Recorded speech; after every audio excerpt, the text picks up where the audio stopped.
It was a strange group that cautiously threaded its way over the half-submerged fallen tree trunks of the tropical swamp. A brilliant sun beat down upon them from the zenith, for this was Pellucidar, the world at the Earth's core where the sun, hanging in the center of a hollow ball, is always directly overhead. It is a timeless world of tropical immensity, and much of the life that flourishes under the bright, hot inner sun has long been extinct on the outer crust. The leader of the little band of adventurers pulled himself to the top of a patch of soggy mulch, surmounted by cycads and giant ferns. Small lizards scampered out of sight on all sides, some running on 2 legs, some on 4. Giant dragonflies as long as a man's arm darted aside to hover on iridescent wings.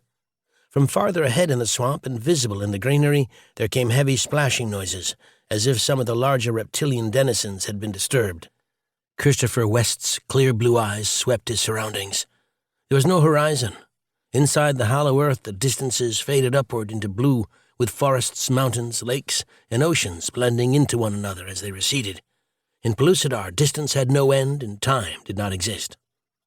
West searched both the sky and the adjacent jungle for possible enemies. He was a giant of a man, well over 6 feet, and his suntanned skin covered a rippling wealth of muscles that proclaimed him to be in peak physical condition. His hair and beard were blonde, his sun-bleached hair falling to his shoulders. He was dressed in a short-sleeved khaki shirt and leather shorts and wore stout hiking boots. He had been carrying a pack frame, which he now slipped from his shoulders with a grunt of relief and lowered to the ground. Strapped to the sides of the pack were a bow and a quiver of arrows, along with a short-handled steel axe. The crimson paint on the blade of this latter weapon had given the man his Pellucidarian name, Red Axe. Around his waist he wore a pouched canvas belt from which dangled a canteen, a first-aid kit, and 2 long-bladed steel hunting knives. In his right hand, West carried a long pole which he used as a staff as he walked. The upper end of the weapon was shod with a broad, razor-sharp blade, like an assegai, or stabbing spear. The blond American's scan of his surroundings had failed to reveal any potential danger. Less than a mile away, a herd of huge brontosaurs wallowed in the mud, their great necks waving to and fro above the tree ferns. Their presence was reassuring, for it meant there were no large carnivorous dinosaurs in the immediate vicinity. If there had been predators nearby, the gigantic but timid brontosaurs would have retreated into the water of the adjacent lake. Christopher West sighed and turned to speak to his companions. "It's dry here," he said. "Let's stop and make camp." He waved into the sky to signal the 5th member of their party as the 3 behind him put down their packs with exclamations of relief. They were an oddly assorted group. One man was tall and well-muscled, though not so well-built as the leader of the party. His hair and eyebrows were white, although the pupils of his eyes were pigmented light brown, not the pink of the true albino. His skin, once as pale as his hair, was slowly tanning a reddish-brown under the eternal sun. Born and raised underground in the city of the Mahars, the dominant race of this world, Elcar was now an escaped slave, a man without a tribe or country. He was dressed similarly to West and carried an identical set of weapons save for the red axe.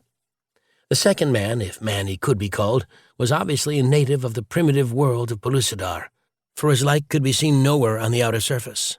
Tall, slender, and graceful of limb, Mullah was clad only in a leather loincloth. His skin was dark and covered with fine brown hair, as was his face. His skull, however, was obviously human, and intelligence and humor sparkled in his large brown eyes. His most startling attribute, however, was a long, prehensile tail, which he now carried curled up over one shoulder. As he shook off his pack, this remarkable appendage reached around to grasp the straps and lower it to the ground. The last human member of the party was a young woman.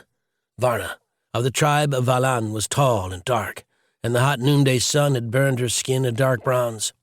Her startling beauty would have attracted attention anywhere in the outer world. Her hair was black and luxuriant. She had it tied back with beaded thongs so that it hung in a thick, lush rope halfway down her back. She wore a soft leather loincloth and a beaded leather vest that failed to cover her breasts. Long bronze legs, covered with barely perceptible scars from a life in the wild, ended in soft moccasins. Like the monkey man, she carried spear, knives, bow and arrows. These she placed carefully near at hand. No daughter of that primitive world was ever out of arm's reach of a weapon. She turned her gentle eyes to her mate and leader, Christopher of the Red Axe, in time to see him step aside to allow the last of his party room to land atop the hillock.